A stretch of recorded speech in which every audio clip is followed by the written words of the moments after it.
Yeah, this is your boy DJ Mr. Mixx of the world famous Two Live Crew, creator of the group, founder of the group, DJ of the group, producer of the group. How many more titles, how many more hats do I got to wear? But you do know it now. And you are watching BACKSPIN TV. The B, the A, the C, the K, the S, the P, the I, the N, T, V.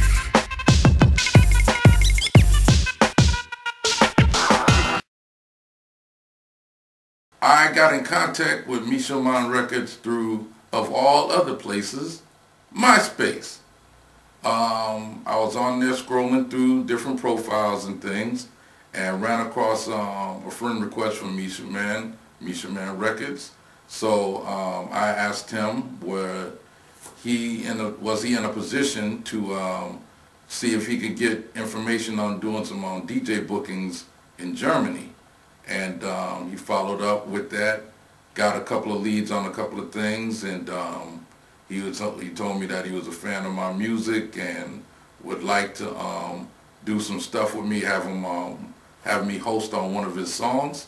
So I did a hosting and introduction to one of his records, and then that led on to me doing a track for him, and then eventually I asked him could I release some of the older product that I have along with newer songs that I got that I've produced on up-and-coming rappers and singers to be put out on a project in Germany, because I know that it takes for you to have product in a marketplace in order for the booking agencies to take you more serious about getting DJ gigs or just getting performances for your rap shows in general. So that's what the whole basis was done for. The cooperation of the record company is very essential for me to be able to come over to Germany and do gigs and to go to other places that are in close striking distance from Germany. So the record company is extremely significant being able to help me out, and my friend Nico that is the CEO of the company, he's been helping me with a lot of stuff, all of the, language barriers, all of this stuff. So he's been a major help to me, and I think he's going to be extremely significant to my success in Germany and all through Europe. I believe Mann Records and Nico, that's my buddy, I think that we can really truly establish ourselves as a 1-2 punch in the marketplace. I have a lot of experience with doing music work, but in the U.S. it's too many cooks and not enough meals. You know what I mean? So I came to a marketplace where I know that dance music is definitely relevant, and I know that our group has not really been over to Germany all that much, but we made a very big, splash on, what it is that we've done in the past. So I'm basically trying to maximize on that, and Mann Records is helping me do that. My energy from this music thing basically comes from creative thought process. I'm not one of those party, hip hip parade type dudes, but when it comes time to perform, I'm definitely in that zone for an hour, hour and a half, 2 hours for DJing, whatever. I'm just, I got a natural high. I don't smoke, I don't drink. I'll have something to drink, but I'm not one of those guys that got to run to the package store and get something to drink all the time. So I'm just naturally optimistic, naturally happy. And that's where my energy comes from. And then also the likes of women that's in the club, that keeps me up.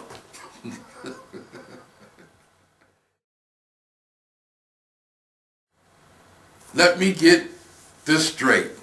There was not a split up of Two Live Crew. It's a difference of opinion made us not want to work with each other anymore. We got a lot of internal issues with the group members, publishing issues, master issues, all kind of stuff. You name it, that's what it is that's going on. When I started off doing this stuff, like in '86, I really thought that we had the greatest situation in the world. We did 2 albums and was getting our money, didn't have no contracts with each other, nothing. We were just doing it on the strength of love and 4 guys that weren't raised up with each other that were actually working together as a unit getting stuff done. Luke handled the marketing and promoting and the financing. I handled all of the music studio stuff. Marquise and Chris handled their duties as writing up the songs from the lyric side, and I handled all of the songwriting from the music side. So we were, a very good unit, and we did what it is that we needed to do to get the exposure. But once the money came in, maybe Luke felt like since he's the one that was, putting all the finances behind it and him taking all of the financial risk, he felt like, he should be able to call the shots in a manner to where we have to be in line with him calling the shots. And back in the day when we were doing this stuff together, we all just gradually worked along with each other. Nobody felt like they were being dictated to or any of those type of things.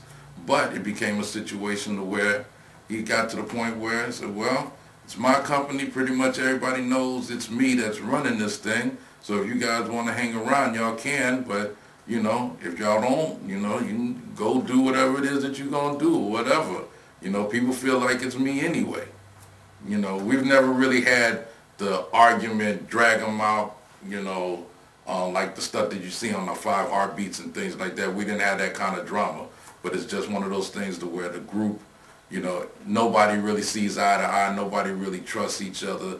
Because if we did trust each other, we could all sit in a room and figure it out. But since we haven't done that, it's quite obvious nobody trusts each other. There's been a development in my music personally as far as dealing with all different styles and types of music, all different styles and types of records.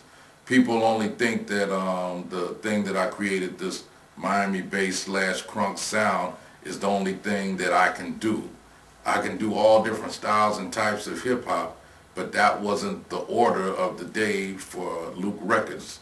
We were doing what it is that we knew was going to make things happen right away, but I can pretty much run circles around anybody in the recording studio, and you can, even the top producers in the game right now, ain't intimidated.